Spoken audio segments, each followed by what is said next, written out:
grüß euch zu unserer nächsten Ausgabe zu Kärntnerisch Gret vom Landjugendbezirk St. Veit. Heute dürfen die Lisa Eichelburg von der Landjugend Straßburg begrüßen. Grüß dich.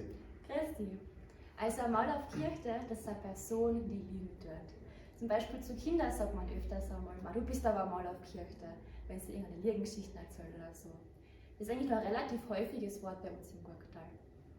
Danke sehr.